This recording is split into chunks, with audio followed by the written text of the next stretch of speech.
Have you ever wondered why the character Gopher disappeared from all Winnie the Pooh media for almost 13 years? Gopher first burrowed his way into our hearts in Disney's 1966 animated film Winnie the Pooh and the Honey Tree.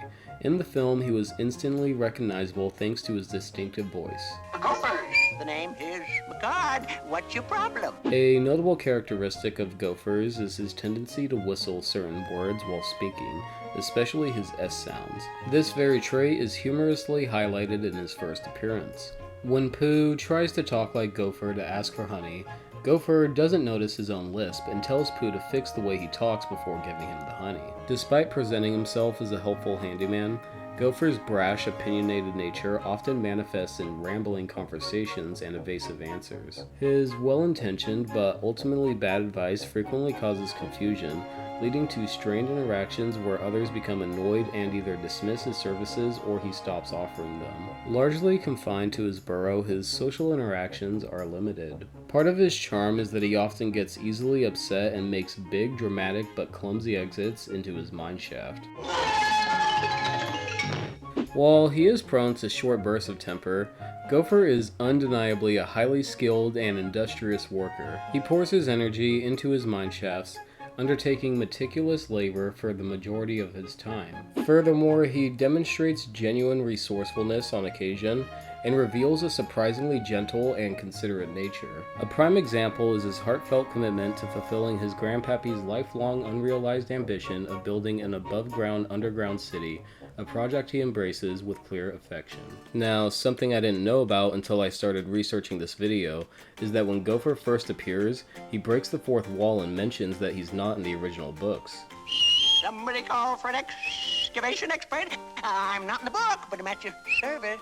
Now, Gopher is entirely unique to Disney's adaptation of Winnie the Pooh and was not featured in the original books. He was originally intended to be a replacement for Piglet, which really upset British fans of the original books. Because of the outcry, Piglet was included in the next featurette, Winnie the Pooh and the Blustery Day. Gopher's character, absent from Welcome to Pooh Corner, was further explored in the New Adventures of Winnie the Pooh. Howard Morris originally voiced Gopher, but the role was later taken by Michael Gough for all future productions.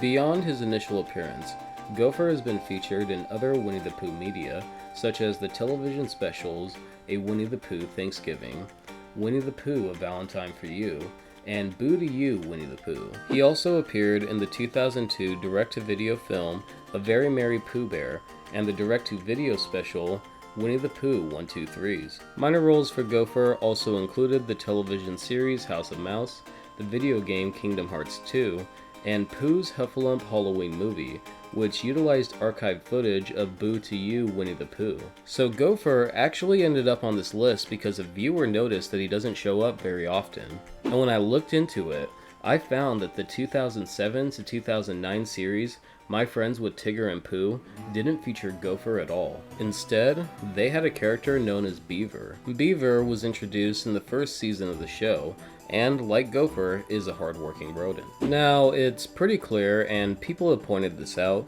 that he's basically just Gopher without the short temper. Plus, the credits mention that Mr. Bussy from Lady and the Tramp also inspired his design. And if you put them side by side, yep, they're pretty much identical. This kind of makes him a double knockoff. I'll get more into what I think about Beaver just a bit later. Following the introduction of Beaver, Gopher then remained absent from all media for almost 13 years before reappearing in Kingdom Hearts 3 in January 2019. He was later added as a playable character in the video game Disney Magic Kingdoms 4 years after that. Additionally, he makes a cameo appearance in the 2023 short film Once Upon a Studio, alongside numerous other Walt Disney Animation Studios characters. Now, as I mentioned earlier, when Gopher was first introduced, he was originally going to replace Piglet. However, both characters were ultimately incorporated into the stories. Gopher was designed to embody a more folksy, all-American grassroots image, a quality that proved popular with American audiences, but less so with British viewers. This got me thinking, and it's just my own speculation, but I kind of wonder if Beaver was introduced as a test character to see if audiences liked him enough to potentially replace Gopher's role,